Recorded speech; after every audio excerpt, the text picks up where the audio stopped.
For more on tiny homes and sustainable living, let's talk to Pej Barlavi, owner of the CEO of Barlavi Realty. Good to see you, sir. Let's talk about tiny homes. How much are tiny homes? Well, they range between 200 square feet from about 20,000 up to about $80,000, $90,000. The average is around 50 to 60,000. So how much a square foot is that? It depends, the location, anywhere from about $200 a square foot to about $250, $300. Okay, so it is significantly less than, for example, buying a condo, or some people call it an apartment, or obviously a house in San Francisco. What's the difference between this, the tiny homes, and say a mobile home or an RV?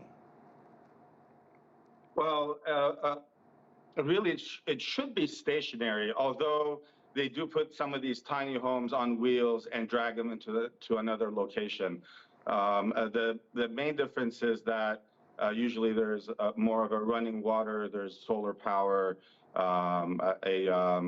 refusable bathrooms. And I imagine these tiny homes can also be rented out as well. I mean, is it mainly renters that are pushing demand for this, or is it buyers? So it's buyers. Interestingly enough, it's two categories of buyers. You have the millennials who are so involved with having green energy, eco-friendly, environmental friendly homes. So they're navigating and moving, getting pulled towards the tiny homes for their carbon neutral footprints.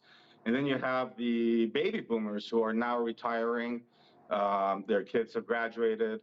They're at home pretty much alone, and they realize they don't need these 2,000, 3,000, 4,000 square foot homes any longer. So, and with the economy the way it is, you're starting to see a trend of the baby boomers who are making the transition from these bigger homes into these tiny 400, 500 square foot.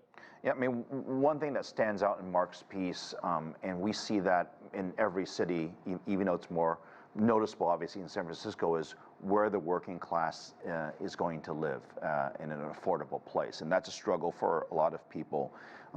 We look at apartments, we look at condos, but these days, everything has gone up in price, including now interest rates as well.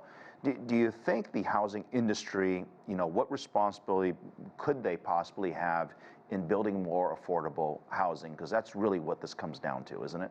So each state has its own rules and regulations about tiny houses, or what square footage you can build. Ironically, Alaska, Montana, which you would think that would have really lax rules on what, how big or how small of a home you can build, they're very discourageable about building it in Alaska and Montana.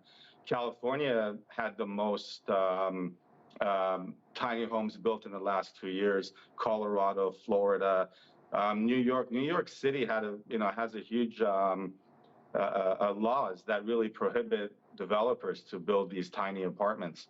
Under Bloomberg, they did build a couple of buildings that house like 200, 300 square foot apartments, but they didn't go further with that in the city, in New York City. Upstate New York, they're doing the same thing. They're building a community, I just read recently, of like a tiny home community.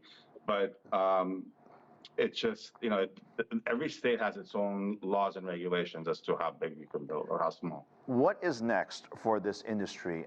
There's obviously an appeal of having a smaller carbon footprint, but at the same time, as more and more developers get into this business model, you're going to see sort of scale. You're going to see lower costs, easier development, and maybe even not just one or two at a time, but by the dozens or hundreds. What's the future of this industry? So the technology of development of these homes, fabrication, is just so far advanced. I mean, they got like printable. You can print cement buildings. It's just a machine that almost like a printer, pours concrete and molds the building for you. You have these the metal shipping containers. They stack them 2 stories, 3 stories, next to each other.